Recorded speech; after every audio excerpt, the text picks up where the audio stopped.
Hoje nós, nesse final de semana, na realidade, sexta-feira para cá, comemora-se a Páscoa. Páscoa é comemorada pelos cristãos, não só, embora essa data seja uma data estipulada pela Igreja Católica, mas nós também cristãos comemoramos a Páscoa, porque a Páscoa é algo importantíssimo, não só, começou lá na época de Moisés, no judaísmo, então ela é comemorada pelo cristianismo e pelo judaísmo, Então a Páscoa é uma data importantíssima de nós comemorarmos, independentemente de quem tenha estipulado, é uma data importantíssima. O que se comemora na Páscoa? Não é o dia de você comprar ovo de Páscoa, não é o dia do coelhinho, Tem gente que quando pensa na Páscoa já pensa logo no ovo de Páscoa que eu vou comprar para dar. Gente que pensa, como é que eu vou fazer para comprar um ovo de Páscoa para o meu filho? Está muito caro o ovo de Páscoa. Deixa eu te falar, você como cristão, você não deveria estar preocupado com isso. Você não deveria estar preocupado em dar um ovo de Páscoa nesse final de semana para o seu filho. Por exemplo, vou dar um exemplo meu, eu não dou, nesse final de semana, eu não dou ovo de Páscoa para os meus filhos. Porque o ovo de Páscoa não simboliza o verdadeiro significado da Páscoa. O ovo de Páscoa, por incrível que pareça, acredite você ou não, queira você ou não, é um evento comercial que rouba o verdadeiro significado da Páscoa. Porque o verdadeiro significado da Páscoa não é o ovo de Páscoa, não é o coelhinho da Páscoa. A Bíblia nem fala de coelho na Páscoa. A Bíblia fala do cordeiro pascal, não do coelhinho da Páscoa. Então, olha só, é importante que tanto os seus filhos como você mesmo entenda o verdadeiro significado da Páscoa. E você celebre o verdadeiro significado da Páscoa. Então, a Páscoa ela tem dois eventos importantíssimos para nós nesses 3 dias. Primeiro começa na sexta-feira com a morte de Jesus. A Páscoa nós comemoramos, no Novo Testamento nós comemoramos a morte e a ressurreição de Cristo. Glória a Deus. Então na sexta-feira Jesus morreu. E hoje, no domingo, Jesus ressuscitou. Aleluia. Então nós comemoramos a morte e a ressurreição de Jesus. Então o coelhinho da Páscoa. Então é importante você saber disso. Então a Páscoa, o início da Páscoa, o começo da Páscoa, se você pegar lá em Êxodo capítulo 12, se eu não me engano, fala sobre a Páscoa. O que aconteceu ali? O que foi a Páscoa? Qual foi o acontecimento da Páscoa? A Páscoa começou no dia em que Deus usou Moisés para tirar o povo do Egito, para levar o povo para a terra que Deus tinha prometido para eles. E ali Deus estava ali mostrando quem Ele era para o povo do Egito, também para os israelitas, porque os israelitas ficaram um tempo sem a mão de Deus sobre eles. E a Bíblia diz que eles começaram a buscar a Deus. Deus tinha feito uma promessa há 400 anos atrás para Abraão, que o povo dele ia ser escravizado, mas que depois Deus ia retirar o povo da escravidão. E aí Deus envia Moisés, e Moisés é usado por Deus, e Moisés vai lá e fala com o faraó, e Deus usa Moisés com as 10 pragas, 9 pragas, faraó resistiu de liberar o povo, para que o povo pudesse ir para onde Deus tinha prometido para eles. E na 10ª praga, Deus institui a Páscoa. O que era a Páscoa? O povo de Israel, naquele dia Deus tinha mandado Moisés falar com o faraó que liberasse o povo, os bens do povo, todo o povo, para poder ir e adorar a Deus fora do Egito. Faraó resistiu e Deus disse através de Moisés para Faraó: olha, se você não liberar o meu povo para ir, todo primogênito da terra do Egito vai morrer. E Faraó endureceu o coração. E a Bíblia diz que Deus então falou para Moisés: olha, pega todo o povo de Israel, eu vou instituir a Páscoa. Vocês vão pegar, vocês vão matar um cordeiro, vocês vão preparar esse cordeiro, e vocês, na hora que eu determinar, vocês vão comer com a sua família desse cordeiro. Vocês vão pegar o sangue do cordeiro e vocês vão passar nos umbrais das portas de vocês, para que quando o anjo da morte vier visitar todos os primogênitos da terra do Egito, ele não entre na casa de vocês. E vocês vão comer esse cordeiro já com as suas roupas, com as suas coisas tudo prontas, porque após vocês comerem o cordeiro, o faraó vai liberar vocês e vocês vão sair da escravidão, vão deixar essa vida. E aí foi o que o povo fez. Chegou na hora determinada, todos eles se reuniram, comeram o cordeiro, e a Bíblia diz que eles estavam preparados. A Bíblia diz que em determinado momento o anjo da morte veio e passou em todas as casas, em todos os lugares. Para você ter uma ideia, até os animais, primogênito, até os animais do Egito morreram. A Bíblia diz que o anjo passou e levou todos os primogênitos de todas as casas do Egito. E quando o anjo ia passar numa casa que tinha lá o sangue do cordeiro, o anjo não entrava e passava direto. Com isso, ninguém do povo de Israel foi visitado pelo anjo da morte. E a Bíblia diz que depois desse acontecimento, Faraó procurou Moisés às pressas e disse: olha, leva o seu povo, leva tudo que é de vocês, some da minha frente, vão embora adorar o seu Deus. E aí a Bíblia diz que o povo saiu do Egito. E a Bíblia diz que o povo saindo, o povo começou a pedir as coisas para os egípcios.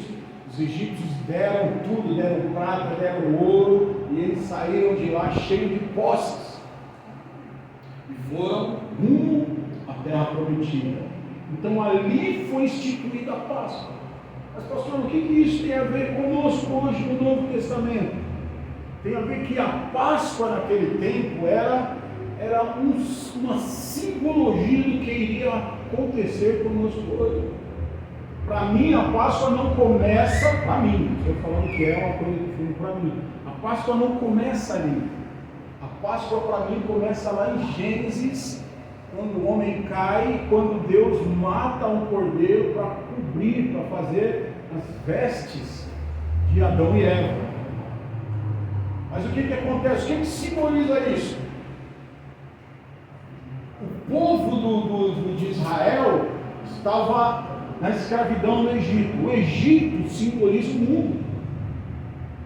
Faraó simboliza o diabo. Então olha só, a escravidão simboliza a condição humana. O cordeiro simboliza Jesus. Então olha só, o povo estava debaixo de escravidão, ali eles estavam debaixo do domínio de Faraó. Um dia eu e você estávamos debaixo do domínio de Satanás. Faraó simboliza Satanás. Nós vivíamos na escravidão do pecado. A nossa vida, a nossa história era uma história de escravidão. Nós vivíamos debaixo de condenação, vivíamos debaixo de acusação, vivíamos debaixo do senhorio e do poder de Satanás. Mas um dia a Bíblia diz que Jesus, que é o Cordeiro de Deus, por isso que um dos nomes de Jesus é o Cordeiro de Deus. Jesus é o Cordeiro que foi morto desde a fundação do mundo. Um dia Jesus morreu no nosso lugar, para mim e para você que cremos, que clamamos, que pedimos por salvação, por libertação do mundo, da escravidão de Satanás.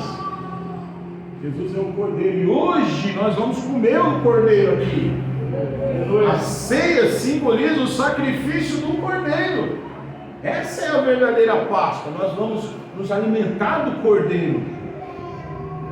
O sangue de Jesus nos umbrais da porta era o que? Era a proteção.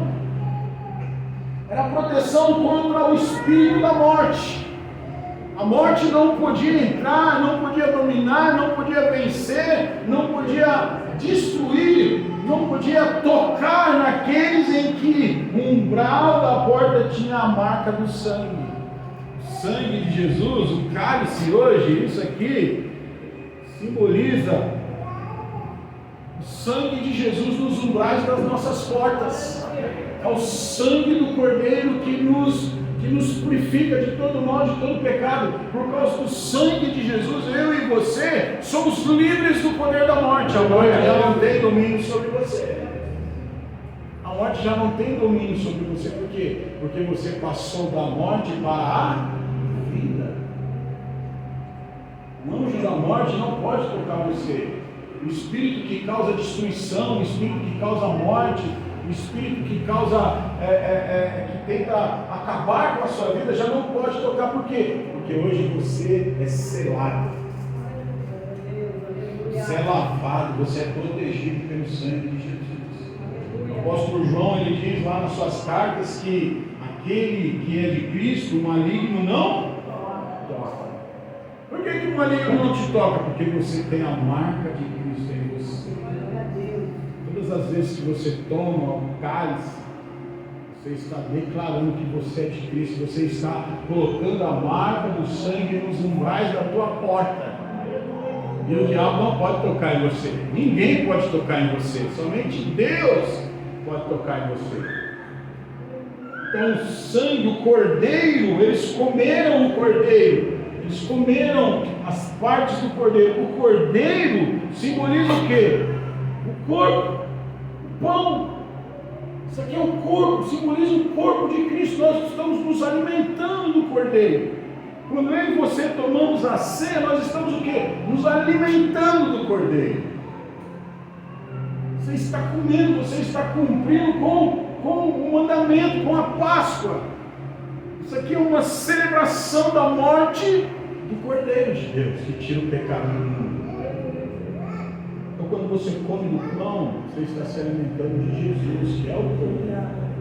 Então, ali, lá no Velho Testamento, aquilo ali era uma simbologia do que iria acontecer lá na frente. Era uma profecia do que ia realmente acontecer conosco, com o mundo todo. Então ali, quando você aceita Jesus como seu Senhor e Salvador, o Senhor te tira do mundo da escravidão, o Senhor te liberta das garras de Satanás, do poder de Satanás, e o Senhor te leva para um lugar, para uma nova vida. Canaã simboliza essa nova vida. Eu e você estamos caminhando para Canaã celestial, amém? Estamos caminhando para Canaã de Deus. Glória a Deus. Então a Páscoa é isso, a Páscoa simboliza o sacrifício de Jesus. E foi logo após a Páscoa, Jesus comemorando lá em Mateus capítulo 26 até o 28, se você for ler depois, você pode ler em casa, você vai ver que Jesus estava comemorando, após ele comemorar a Páscoa com os seus discípulos ali, então a grande ceia, a mesa da ceia, né? Nós temos até quadros mostrando a última ceia do Senhor. Ali Jesus fala: olha, comei desse pão, bebei do cálice. Esse pão simboliza o meu corpo que é partido por vós, e esse cálice simboliza o meu sangue que é derramado por vocês. Fazer isso em memória de mim todas as vezes que vocês se reunirdes, em memória do meu sacrifício, até que eu venha. Então, ao invés de nós comprarmos o ovinho da Páscoa, falarmos do coelhinho da Páscoa, nós devíamos era cear. Por isso que nós mudamos a ceia do culto de domingo que vem para hoje, que hoje é um dia propício para isso, para você cear, para você comemorar a Páscoa, a ressurreição de Jesus, o sacrifício e a ressurreição de Cristo. Então, Jesus então ali, ele é levado, após a ceia, A Bíblia diz que Jesus ele aponta que alguém o ia trair, que estava chegando a hora dele. E a Bíblia diz que logo depois Jesus foi para o monte com os seus discípulos orar. E a Bíblia diz que ali foi um momento terrível, um momento de aflição.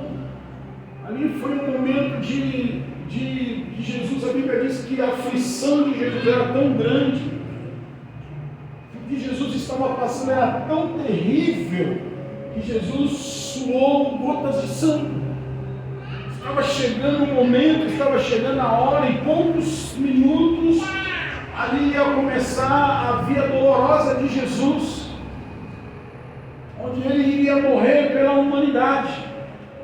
E a Bíblia diz que ele orou, ele chamou os discípulos para orar, os discípulos não quiseram orar com ele, e quando Jesus estava terminando, a Bíblia diz que a agonia de Jesus era tamanha, era tão grande, que um anjo veio confortar Jesus. Um anjo apareceu ali para conversar com Jesus, para confortar Jesus. E a Bíblia diz que daqui a pouco, quando Jesus estava voltando para os seus discípulos, a Bíblia diz que apareceram os soldados, apareceram os capangas do sumo sacerdote, a guarda do sumo sacerdote, e ali eles prenderam Jesus. Ali começou a via dolorosa de Jesus. Jesus então é levado diante do sinédrio, Jesus é interrogado, ali Jesus já começa a ser espancado. Depois Jesus é levado até Pilatos, e a Bíblia diz que Pilatos dá a sentença para Jesus, e a Bíblia diz que Jesus é levado pelos soldados romanos, e ali nós vemos aquilo que nós vemos no filme, que nós estamos sempre acostumados a assistir, nós encontros com Deus. Ali começa Jesus a ser judiado, Jesus começa a ser açoitado, Jesus começa a passar por um período de dores, porque a Bíblia havia uma profecia dizendo que Jesus era o homem de dores, que era preciso Jesus padecer, que era preciso Jesus sofrer, que era preciso Jesus. A Bíblia diz que ele foi humilhado, a Bíblia diz que ele foi rasgado, a Bíblia diz que não havia mais formosura em Jesus, de tanto que Jesus apanhou os seus algozes. E depois Jesus é levado até um lugar chamado Gólgota, aonde ali ele é crucificado. A Bíblia diz que depois da crucificação, lá onde Jesus estava, crucificado já, a Bíblia diz que Jesus entrega o seu espírito ao Pai, entrega o seu espírito a Deus, e ali Jesus morre. A Bíblia diz que dois acontecimentos importantíssimos houve ali. Primeiro, Jesus morre.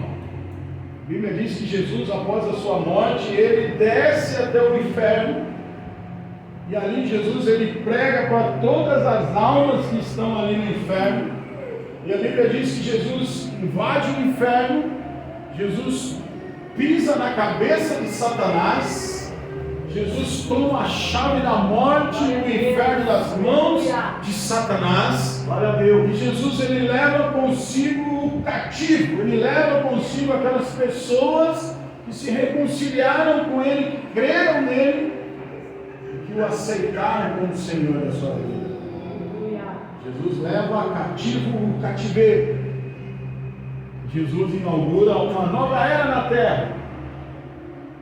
Então a Bíblia diz que ao terceiro dia, depois de Jesus ter estado no inferno, tomado as chaves da morte do inferno da mão de Satanás, após Jesus pregar para todas as almas que ali estavam, a Bíblia diz que Jesus volta. E Jesus, ele, no terceiro dia, no domingo pela manhã, Jesus ressuscita. Jesus aparece ali para as mulheres que eram suas discípulas. Mas nesse meio tempo, aqui na terra também estava acontecendo o mesmo evento, a mesma história, mas uma outra fase. O que acontece? Eles vão lá Jesus está na cruz, Jesus morre. A Bíblia diz que veio um dos soldados e com sua lança atravessou a lança ao lado de Jesus para ver se Jesus estava morto mesmo. Cumprindo-se a profecia também de Isaías, que ele seria transpassado com uma lança. E todos aqueles que morriam na cruz, a cruz era o mais alto grau de maldição que poderia existir naquele tempo. Somente era morto na cruz quem era considerado maldito pela sociedade de todas as épocas daquele tempo. O Império Romano, eles matavam pessoas de tudo quanto é jeito, mas a pior morte era reservada para aqueles que eles consideravam malditos, que era a morte de cruz. Ali também se concluía mais uma profecia de que ele seria morto por morte de cruz, que ele morreria e seria considerado maldito pelos seus algozes. Ali também, quando o povo era morto, quando as pessoas que eram mortas na cruz, por exemplo, do lado de Jesus tinha 2 ladrões, e a Bíblia diz que para atestar a morte dessas pessoas, a história diz, não a Bíblia, a história diz que os romanos, eles quebravam as pernas daquelas pessoas que eram crucificadas, para atestar realmente que a pessoa era morto. Só que com Jesus isso não aconteceu. Por quê? Porque existia uma profecia de que nenhum dos seus ossos seriam quebrados. Ele seria transpassado, mas nenhum dos seus ossos seriam quebrados. E realmente aconteceu ali. Cumpriu-se mais uma profecia, porque eles somente transpassaram Jesus, mas não quebraram nenhum osso de Jesus. E eles pegaram o corpo de Jesus, tiraram ali da cruz, levaram para dentro do sepulcro, e os fariseus, os mestres da lei, os religiosos daquela época, pediram para Pilatos e colocaram guardas no túmulo de Jesus, porque eles não queriam, eles sabiam que havia uma profecia de que o Messias ressuscitaria. Então eles, para não correr o risco eles achavam que Jesus não ressuscitaria, mas que alguém poderia pegar o corpo de Jesus, levar o corpo de Jesus e falar que Jesus tinha ressuscitado. Então eles, para garantir que isso não aconteceria, eles colocaram guardas na frente do sepulcro de Jesus, para que ninguém pudesse chegar perto. Mas a Bíblia diz que no terceiro dia os anjos do Senhor apareceram ali. A Bíblia diz que os guardas caíram desmaiados. A Bíblia diz que a pedra era uma pedra muito pesada, pesava mais de 500 quilos aquela pedra. Impossível uma pessoa remover aquela pedra sozinha. A Bíblia diz que a pedra do sepulcro foi tirada do lugar. Aleluia. E a Bíblia diz que Jesus saiu para fora. Quando as mulheres, Maria Madalena e mais outras mulheres, vieram até o sepulcro, no terceiro dia elas vieram porque elas queriam cuidar do corpo de Jesus, elas queriam embalsamar Jesus, elas queriam passar óleos, passarem coisas, fazer um ritual que os judeus estão acostumados. Quando elas chegaram diante do templo, elas viram a pedra retirada do templo, o sepulcro aberto. Ali houve uma cronologia. Jesus, ele subiu, e a Bíblia diz que Jesus apareceu para elas com o corpo glorificado. Por que Jesus ressuscitou? E a Bíblia diz que Jesus é o primeiro, é o primogênito dentre os mortos. Tem muita gente que às vezes se pergunta assim, fala, pastor, mas se Jesus é o primogênito dos mortos, do que morreu e ressuscitou, mas Jesus já tinha ressuscitado Lázaro. Então Jesus não era o primeiro, porque ele ressuscitou Lázaro, ele ressuscitou a menina, ele ressuscitou várias pessoas.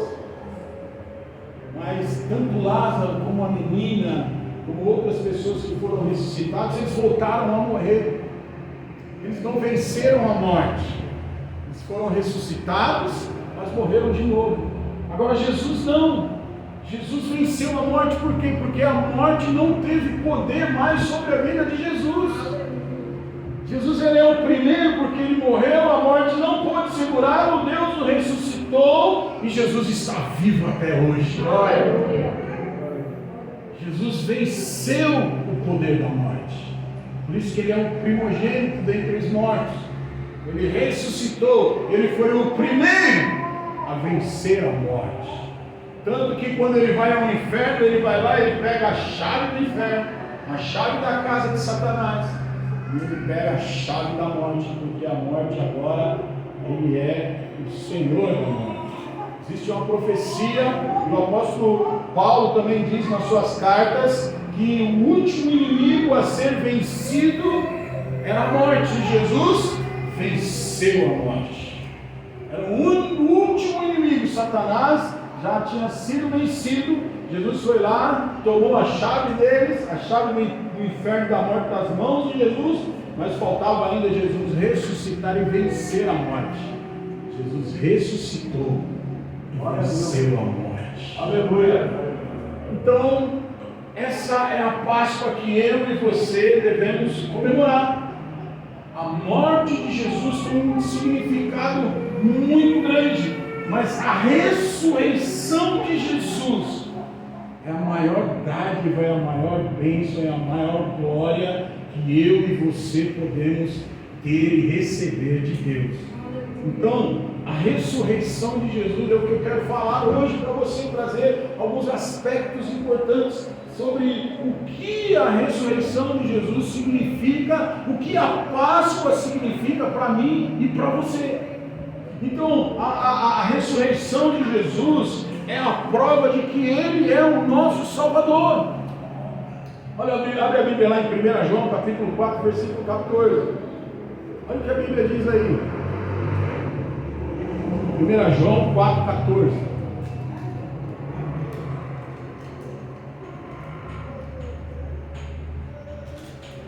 Olha o que diz aí. E vimos e testemunhamos que o Pai enviou seu Filho para ser o Salvador do mundo.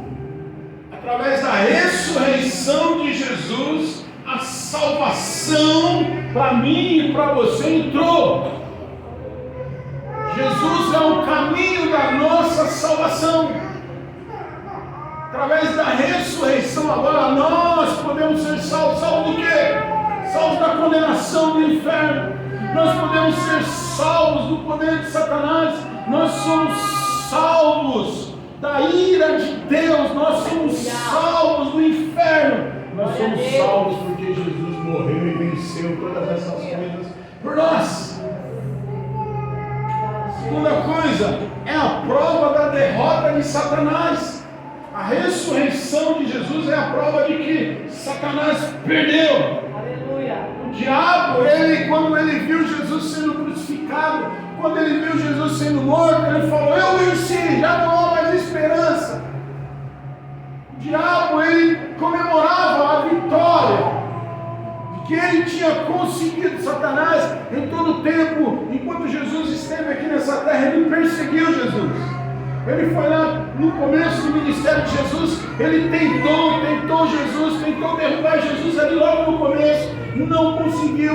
A Bíblia diz que em vários momentos da história de Jesus via Satanás. Teve um evento que Jesus estava com os seus discípulos, e Jesus olhou e viu o diabo e falou: olha, vamos sair daqui, porque eis ali está o acusador, e eu não tenho parte com ele, vamos embora daqui.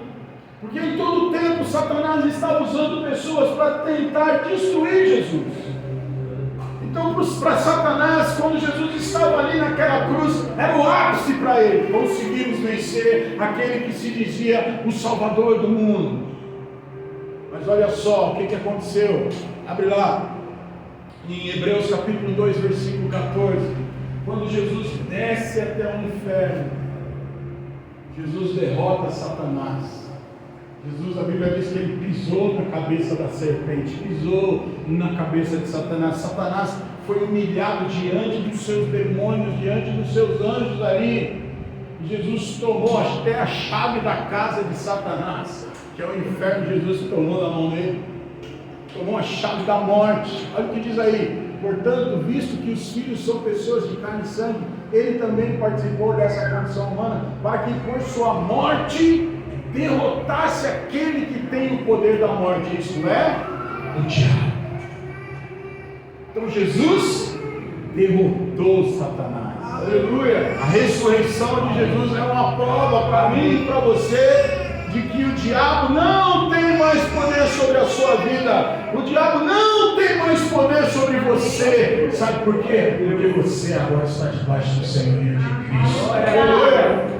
Satanás ser derrotado. E em nome de Jesus, todo o poder das trevas é derrubado pelo nome de Jesus, pela autoridade do nome de Jesus. Tudo aquilo que o diabo faz contra mim e contra você, nós podemos colocar por terra em nome de Jesus. Portanto, se há alguma coisa na sua vida que você reconhece que o diabo está se levantando, que o diabo está tentando, que é investida do diabo contra você, se levante em autoridade no nome de Jesus e coloque por terra. Aleluia! Glória a Deus!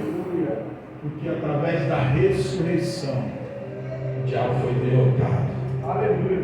Segundo, outra coisa importante que a ressurreição nos mostra é a garantia da nossa ressurreição. A ressurreição de Jesus garante a minha e a sua ressurreição. Garante que nós agora também, assim como Jesus foi livre da morte, nós também seremos. Olha o que diz lá em 1 Coríntios, capítulo 15, versículo 20 e 28. Olha o que diz aí. 1 Coríntios 15, 20, versículo 20. Olha o que diz aí, até o 21. Mas de fato, Cristo ressuscitou dentre os mortos, sendo ele as primícias entre aqueles que dormiram. Jesus é o primeiro que ressuscitou. Acabei de falar para os irmãos, pode passar. Visto que a morte veio por meio de um só homem, por meio de quem? Por meio de Adão, quando pecou, quando caiu. Também a ressurreição dos mortos veio por meio de um só homem, através de quem? Jesus. A morte entrou através de Adão, a ressurreição veio através de Jesus. Pode passar. Pois da mesma forma que em Adão todos morrem, em Cristo todos serão vivos. Aleluia. Pode passar. Versículo. Mas cada um por sua vez. Cristo o primeiro. Depois, quando ele vier, os que lhe pertencem. Quantos aqui pertencem a Jesus? Amém. Você tem o direito de ressurreição. Então virá o fim quando ele entregar o reino a Deus, o Pai, depois de ter destruído todo o domínio, toda a autoridade, todo o poder. Pode passar. Pois é necessário que ele reine até que todos os seus inimigos sejam postos debaixo de seus pés. O último inimigo a ser destruído é a morte. Porque ele tudo sujeitou debaixo dos seus pés. Ora, quando se diz que tudo lhe foi sujeito, fica claro que isso não inclui o próprio Deus, que tudo submeteu a Cristo. Pode passar. Quando, porém, tudo lhe estiver sujeito, então o próprio Filho se sujeitará àquele que todas as coisas lhe sujeitou, a fim de que Deus seja tudo em todos. Então, olha só. Jesus, ele foi o primeiro, através do sacrifício de Jesus, eu e você, nós temos agora o direito de ressurreição. O que ele está querendo dizer com isso? Para que você entenda melhor isso. A morte já não tem domínio sobre nós, por quê? Porque Jesus venceu a morte. A morte para nós não é uma coisa, um estado final. Olha aqui para mim. Para muitas pessoas a morte é o estado final, por quê? Porque ela vai morrer e ela vai viver a eternidade em condenação. Aqueles que morrem sem Cristo, infelizmente essas pessoas vão viver um estado eterno de condenação. Mas para mim e para você que aceitamos Jesus como Senhor e Salvador, nós vamos ser aqueles que já morreram eles vão ser ressuscitados com Cristo. Eles vão receber um novo corpo, uma nova vida. A morte, para quem aceitou Jesus como seu Senhor e Salvador, ela é simplesmente um ato de passagem dessa terra para a verdadeira vida que você vai viver, que é a vida eterna. É um ato de passagem, porque você vai receber um corpo glorificado, um novo corpo, um corpo transformado, onde você vai viver a eternidade. Você já vive a eternidade já está dentro de você, amém, irmãos? Mas esse corpo, ele está condenado. O que vai acontecer? Após a sua morte, você recebe um novo corpo e continua a sua vida na eternidade com Cristo. Somente aqueles que morreram com Cristo vão receber isso de Cristo. Então você vai ser ressuscitado. Aqueles que morreram, a Bíblia diz que vão ser ressuscitados, vão se encontrar com Cristo nas nuvens, já estão com Cristo.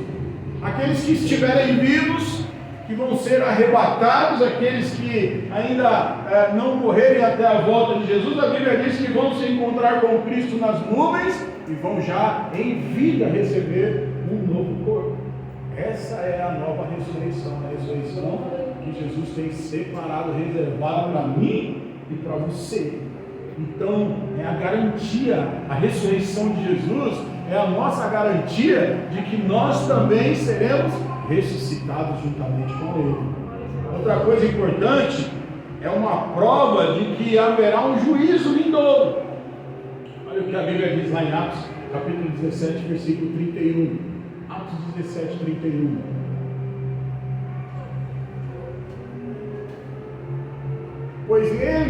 Pois estabeleceu um dia em que há de julgar o mundo com justiça, por meio do homem que designou. Quem é o homem que ele designou? Deus designou, Jesus, e deu provas disso a todos, ressuscitando dentre os mortos. Um dia Jesus vai vir com juízo. Jesus vem para julgar a humanidade. Jesus vai julgar os vivos e a Bíblia diz que Jesus vai julgar os mortos. Todos passarão pelo tribunal de Cristo. Então a ressurreição de Jesus é uma prova disso, de que Deus designou Jesus para julgar a humanidade. Agora, a ressurreição de Jesus, ela traz bênçãos para mim e para você. Quais são essas bênçãos? Atos capítulo 3, versículo 26, olha o que diz aí, Atos 3, 26, por isso que nós devemos comemorar a Páscoa. Atos 3, 26, olha o que diz: tendo Deus ressuscitado o seu servo, Jesus, enviou-os primeiramente a vocês, para o quê? Abençoados. Jesus foi enviado a mim e a você, para que nós pudéssemos ser abençoados. Você é abençoado? Olha o que o Senhor falou, você é abençoado. Olha o que ele diz também, para abençoá-los, convertendo cada um de vocês das suas maldades. Outra versão diz dos seus pecados. Olha só, a ressurreição de Jesus, a morte e a ressurreição de Jesus nos afasta do pecado, nos livra do pecado. Crer na morte e ressurreição de Jesus nos dá garantia de que nós somos livres do pecado. Olha para o seu irmão e fala: você é livre do pecado.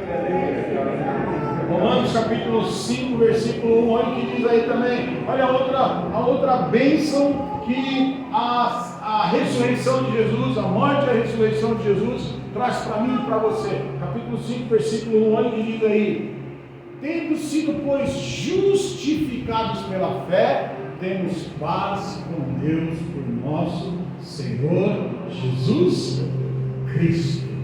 A ressurreição de Jesus, a morte e a ressurreição de Jesus nos tornam justificados. O que é ser justificado? O nome, você separar ali, dá uma ideia. Justificado. Como assim justificado? O justificado significa justificado. Você ficou justo. Você não é justo, porque se você olhar para você vai ver que tem um monte de coisa errada na sua vida, sim ou não? cometer um monte de erro na sua vida. Tem coisas que você luta até hoje para vencer. Tem coisas que você olha e fala assim, meu Deus, tem pessoas que olham e falam assim, meu Deus, eu não sou crente. Como que eu sou crente fazendo isso aqui? Como que eu sou crente e ainda não venci esse pecado? Como que eu sou crente? Que coisa... Aí você olha para você, não há sinais de justiça na sua vida. Você não pode chegar diante de Deus e falar assim, ó, eu sou justo. Você não pode chegar diante de Deus e falar assim, ó, eu sou o cara, Senhor. Eu cumpro todos os seus mandamentos, Senhor. Ó, não tem uma falha em mim. Ninguém pode chegar diante de Deus assim, porque todos nós somos falhos. Todos nós somos pecadores. Você não vive na prática do pecado, mas às vezes você dá uma escorregadinha. Agora, por que a Bíblia diz que você é justificado pela fé? Você ficou justo diante de Deus. Deus olha para você e enxerga você como uma pessoa justificada. Você não ficou justo por seus próprios méritos diante de Deus. Não há mais condenação para você. Diante de Deus, Deus não vai entrar com juízo na sua vida. Por quê? Porque agora Deus olha para você e o sentimento de Deus com você é de paz. Por quê? Porque você creu no sacrifício de Jesus. E você é justificado não por seus próprios méritos, não porque você é justo, mas porque Jesus tornou você justo.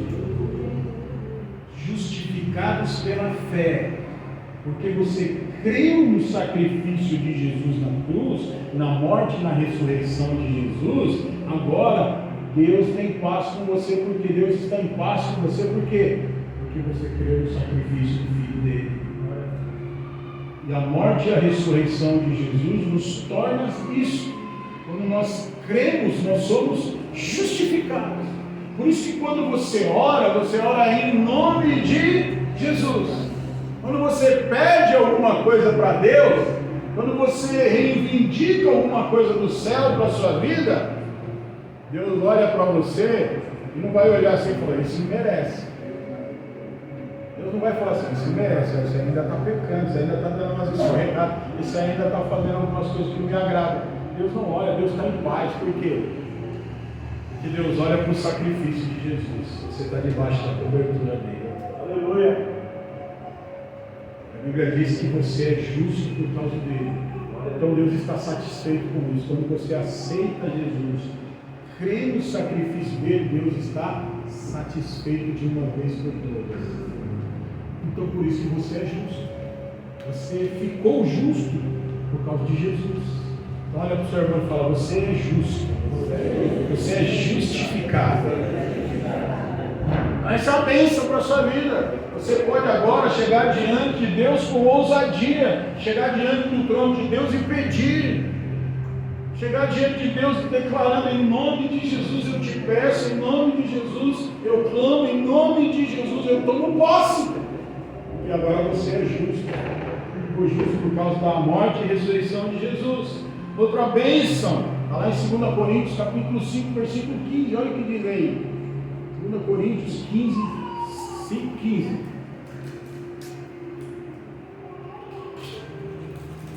Olha só, e ele morreu por todos, para que aqueles que vivem já não vivam mais para si mesmos, mas para aquele que por eles morreu e ressuscitou.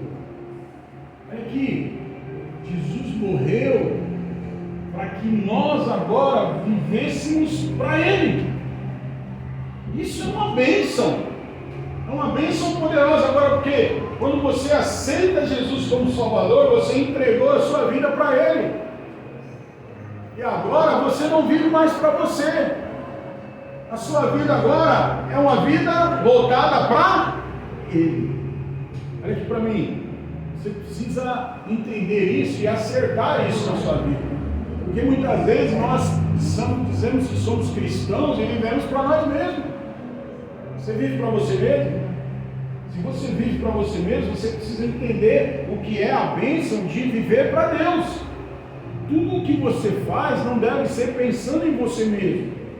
Tudo que as suas atitudes, as suas escolhas, a sua vida diária tem que ser pensada e tem que ser vivida para Deus. Já era, irmãos. Não tem esse negócio de você ficar vivendo para você, fazer os seus planos, fazer os seus propósitos, tomar as suas decisões pensando em você. A partir de agora, se você aceitou Jesus como seu Senhor e Salvador, a sua vida é para Ele. Você tem que pensar, isso que eu vou fazer glorifica Jesus? Hoje é um dia de você parar e fazer uma reflexão na sua vida. O que você está fazendo nesses dias? É para a glória de Deus ou você está pensando somente em você? A sua vida é para agradar a Jesus ou a sua vida é pensando somente em você? Você tem que parar para pensar nisso. Porque a morte e a ressurreição de Jesus é para aqueles, olha o que ele está dizendo, Ele morreu por todos, para que aqueles que vivem, ou seja, aqueles que aceitaram Ele como Senhor e Salvador, já não vivam mais para si mesmo, mas para aquele que por eles morreu e ressuscitou. Hoje é um dia de você fazer uma reflexão. A vida que você está vivendo é para agradar quem? A você mesmo? Suas decisões incluem Jesus? Ou as suas decisões é só pensando em você? Que aqueles que vivem para Jesus, vivem para agradá-los. E isso, irmãos, te livra de muitas coisas ruins na sua vida. Quando você vive para agradar a Deus, as suas decisões são voltadas e pautadas na vontade de Deus, na vontade de Jesus, não na sua. Não na sua. Ah, meu irmão, minha irmã, se eu fosse fazer tudo aquilo que eu tenho vontade de fazer na minha vida, misericórdia, eu acho que eu nem estaria aqui hoje. Mas quando vem as decisões, quando vem os pensamentos, quando vem o momento de eu tomar decisões na minha vida, quando vem o momento de eu querer fazer a minha vontade, eu coloco em pauta a vontade de Deus. Essa é a vontade de Deus. Por exemplo, hoje de manhã, para me levantar da cama, foi uma briga. Eu briguei com o relógio, eu briguei com o sono, eu briguei com a minha vontade. Pela minha vontade, eu acho que eu estaria dormindo até agora. Mas eu pensei, é a vontade de Deus que eu fico deitado na cama até meio-dia? Não é meio-dia ainda não, cara, fica tranquilo. Mas é a vontade de Deus? Não, a vontade de Deus é que eu esteja lá na igreja, adorando a Ele e pregando para os irmãos. Essa é a vontade de Deus, por isso que eu estou aqui. E você também, eu creio que você está aqui porque você resolveu fazer uma... Quem foi tentado a ficar na cama hoje? Levanta a mão aí. Eles venceram a sua vontade. Tem gente que está com a vontade de ir embora logo. Vê a hora de acabar o culto. Oh Deus. Então olha só, você tem que colocar isso, porque Jesus morreu e ressuscitou para que você vivesse a vontade dele, fizesse a vontade dele. Mas tem gente que ainda insiste em querer fazer a sua vontade. Tem gente que ainda insiste em dar cabeçada, porque não fazer e não viver para Cristo, não fazer e não viver a vontade de Cristo, irmãos, é cansaço, enfado, tribulação. Porque a Bíblia diz que a vontade de Deus para mim, para a sua vida é o quê? 3 coisas. Ela é o quê? Boa, perfeita e agradável. Já decorou isso aí, é tanto que eu falo aqui, né? Mas essa é a vontade de Cristo para você. Enquanto você quiser viver a sua vida fazendo do seu jeito, fazendo da sua maneira, você não vai viver a vida boa, perfeita e agradável que Deus tem para você. Então deixa eu te falar uma coisa, para de querer fazer as coisas do seu jeito, para de ficar fazendo a sua vontade, se dobre, reconheça o senhorio de Jesus na sua vida, reconheça que a sua vida é dele e vá viver a maneira dele para glorificar e exaltar o nome dele. Aí você vai ter uma vida que vale a pena viver. Tem gente que canta: minha vida é do mestre, o meu caminho, não é nada, não é nada. Você faz o que você quer da sua vida quando você fala do mestre. Às vezes Deus te dá direção, aí para promover só pelo outro. Como com a sua vida do mestre? Tem hinos que tem pessoas que não podem cantar. Quando canta, ela está mentindo. Aí, em vez de ela estar adorando, ela está pecando. Ela está falando mentira.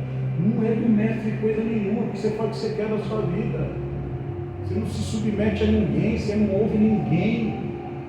Você não segue princípios, você viola princípios da palavra, princípios que é para te abençoar, você fica violando. Você quer crescer, você quer prosperar, você quer conquistar a sua maneira e não vai acontecer. Só vai trazer problemas para você, irmão. Então reconheça que você vive para Deus. Reconheça a bênção de entregar totalmente a sua vida para Deus. Tem gente que está na igreja, mas ainda não entregou a sua vida para Jesus. Hoje é um dia oportuno para você nessa manhã. Aleluia! Você realmente entregar a sua vida para Jesus, deixar Ele tomar conta. Você deve orar todos os dias: Senhor, eu entrego, a minha vida é tua. A minha vida é tua. Você tem coragem de orar assim? Fala: Senhor, a minha vida é tua, faça o que o Senhor quiser de mim. A minha vida é tua, eu entreguei a minha vida para o Senhor, então faça aquilo que o Senhor tem que fazer, faça aquilo que o Senhor quer fazer. Tem gente que não tem coragem de orar assim. Tem gente que não tem coragem, por quê? Porque ele quer que seja feita a vontade dele, e não a de Jesus. Ai, pastor, vai que Deus me manda lá para a África, lá para o Afeganistão, Deus me livre. É que Deus me manda lá para a faixa de Gaza, Jesus. Se essa for a vontade de Deus, você vai e vai ser feliz fazendo isso.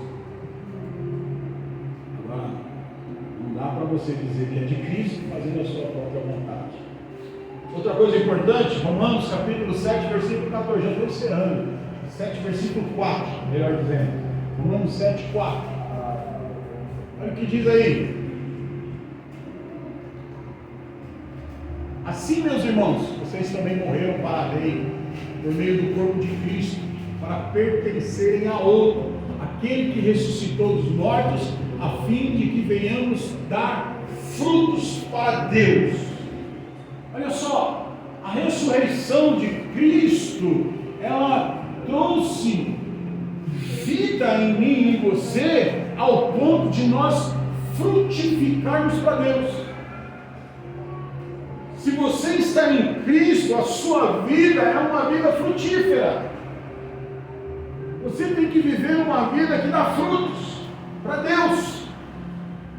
Deixa eu te perguntar, você tem vivido uma vida frutífera?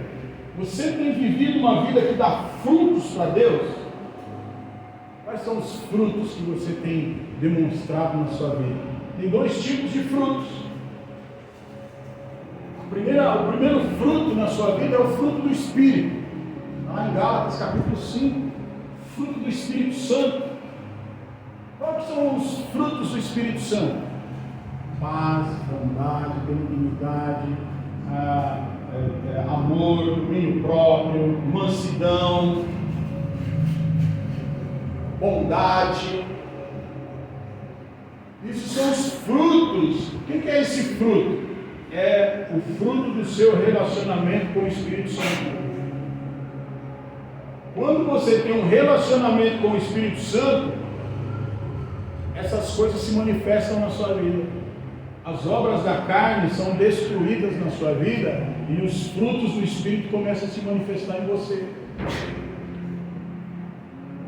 É possível ver na sua vida frutos do Espírito, do seu relacionamento com o Espírito Santo? Se não é possível ver os frutos, porque os frutos se mostram. Você não vê um pé de goiaba frutífero sem você ver as goiabas penduradas lá no pé. Você não pode falar assim: olha, esse pé de abacate aqui é frutífero e não tem um abacate lá pendurado nele. Como é frutífero? Cadê a fruta? O que mostra que uma árvore é frutífera são os frutos. Que mostra que uma árvore não é frutífera, que ela só tem folhas. Então o crente é a mesma coisa. O que mostra quando o crente é um crente que dá frutos? Você vê a transformação que o Espírito Santo está produzindo na vida daquela pessoa. Você vê que ela é uma pessoa amorosa, que ela é uma pessoa bondosa, que ela é uma pessoa benigna, que ela é uma pessoa que tem domínio próprio, que ela é uma pessoa que manifesta os dons do Espírito Santo sobre a vida dela. Agora, quando não é uma pessoa frutífera, é porque ela não tem relacionamento com o Espírito Santo ainda. Então você, embora ela é uma pessoa cheia de folhagens, ela tem cara de crente, mas os frutos não demonstram isso.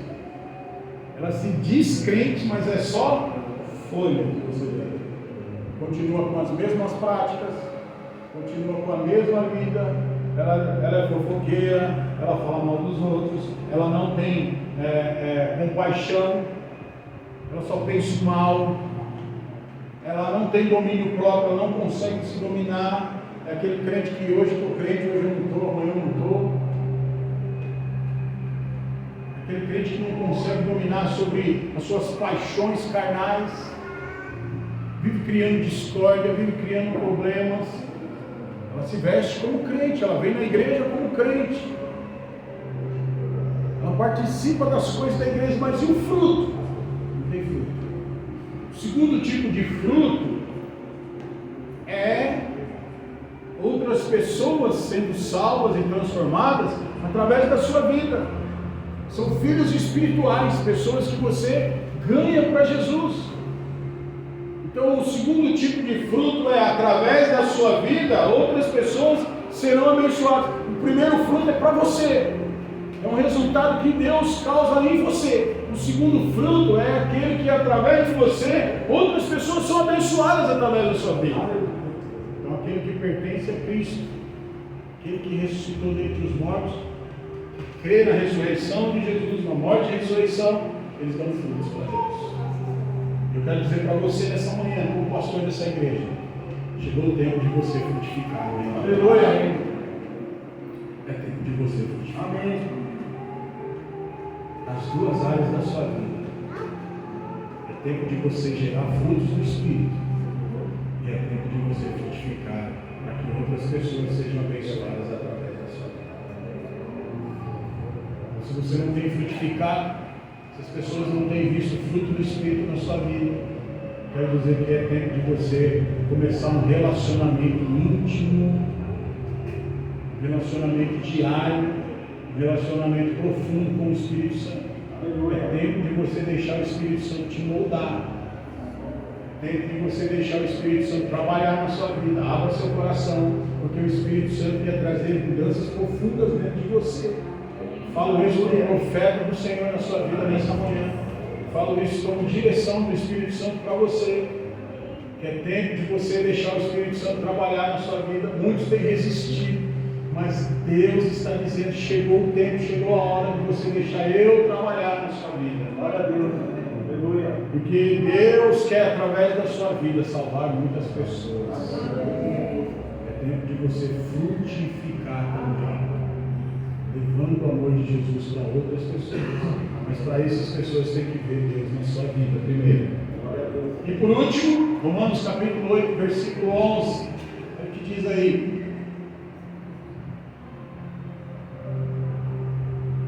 Sobe aqui. Se o Espírito daquele que ressuscitou Jesus dentre os mortos habita em vocês, aquele que ressuscitou a Cristo dentre os mortos também dará vida a seus corpos mortais, por meio do seu Espírito que habita em vocês. Então olha só, olha que interessante que Deus está falando aqui. Se o Espírito daquele que ressuscitou Jesus dentre os mortos, o que a Bíblia está falando? Que o Espírito Santo, o Espírito de Deus, ressuscitou Jesus dentre os mortos. Ele está falando, se o Espírito daquele que ressuscitou Jesus dentre os mortos habita em vocês, meu Deus, pega essa revelação. Aleluia. O mesmo Espírito que que ressuscitou Jesus é o mesmo Espírito que habita em nós. Entendeu? O mesmo Espírito que há 2000 e poucos anos atrás ressuscitou Jesus dos mortos, operou esse grande poder, esse grande milagre, habita dentro de nós. Ele está falando aqui, aquele que ressuscitou a Cristo dentre os mortos, também dará a vida a seus corpos mortais, por meio do seu Espírito que habita em você. O que ele está falando aqui? Que existe uma força poderosa dentro do nosso interior, que é liberada através do Espírito Santo de Deus, e nós podemos ter esperança nele, de que um dia ainda que o nosso corpo morra, ainda que eu e você morra, o mesmo Espírito que ressuscitou Jesus que está em nós, ele vai operar o mesmo milagre que ele operou em Jesus, em mim e em você. Ele também nos ressuscitará juntamente com Cristo. Irmãos, é só glória para mim e para você. O sacrifício de Jesus nos trouxe uma glória infinita, uma glória eterna. Mesmo que a morte chegue, mas você tem a esperança de que Jesus vai te ressuscitar dentre os mortos. O Espírito que ressuscitou Jesus vai ressuscitar você. Glória a Deus. Por isso você pode hoje andar em novidade. Aleluia. Por isso hoje você deve celebrar Jesus com toda a sua força, com todo o seu coração, meu irmão, minha irmã. Aleluia. Qual o motivo de você ainda não ter entregado totalmente a sua vida para Ele? Qual o motivo de você não reconhecê-lo como Senhor e Salvador da sua vida? Qual o motivo de você ainda não se lançar, não se jogar aos braços de Jesus? Qual o motivo ainda de você ficar lutando com o Espírito Santo de Deus? Você é um privilegiado nessa manhã. Você é um privilegiado, você não entende como que você ainda quer fazer as coisas da sua maneira, depois de tudo que Jesus fez por você. Entregue sua vida totalmente a Jesus. Eu não estou falando para pessoas não crentes nessa manhã, porque não tem nenhum não crente aqui nessa manhã. Eu estou falando para você que é crente mesmo. Estou falando para você que vai tomar a sua ceia daqui a pouco. Entregue totalmente a sua vida para Jesus.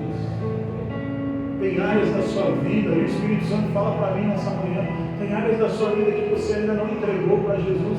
Esse é o momento de você entregar para Ele. Entrega o seu caminho ao Senhor, confia nele e Ele tudo fará. Fica de pé.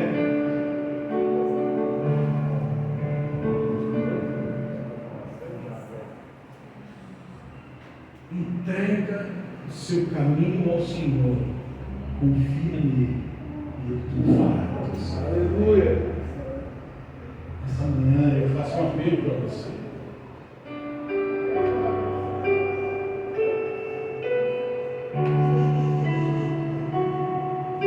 Essa manhã é manhã de reflexão. É manhã de você meditar na morte e na ressurreição de Jesus.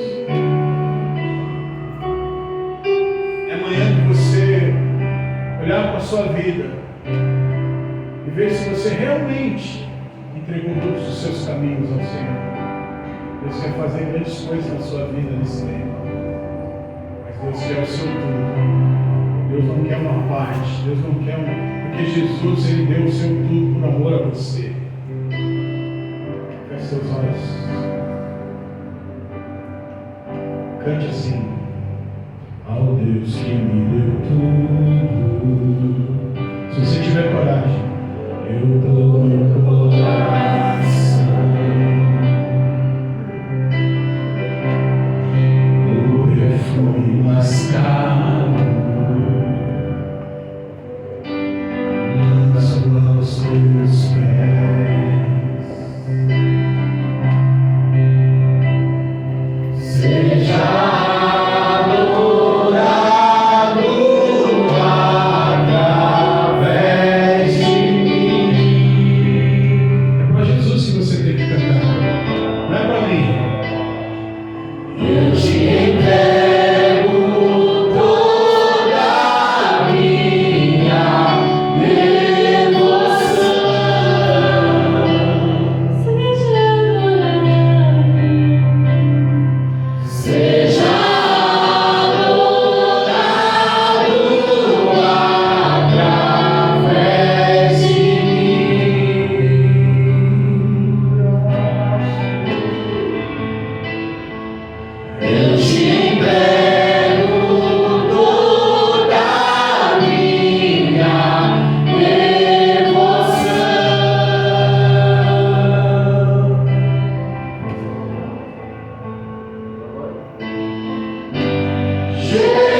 acontecendo na sua vida.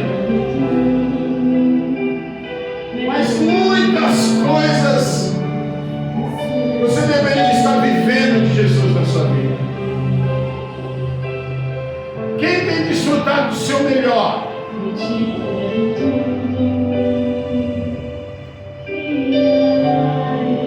Qual é a motivação de você se levantar de manhã? Quando você se levanta de manhã, você levanta pensando em quem? Em quê? Você trabalha, você vive, você levanta, acorda todos os dias pensando em quem? E o que você faz para quem?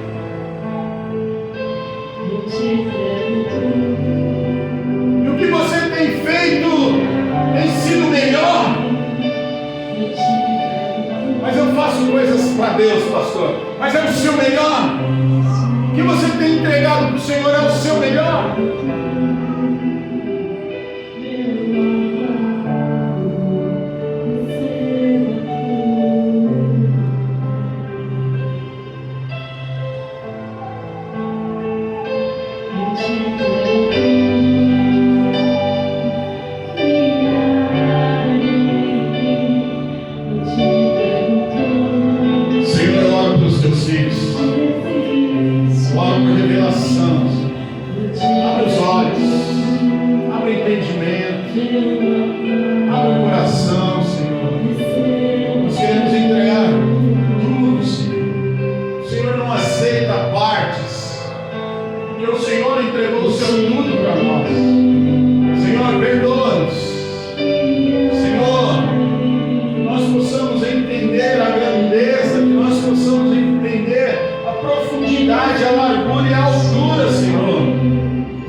Senhor.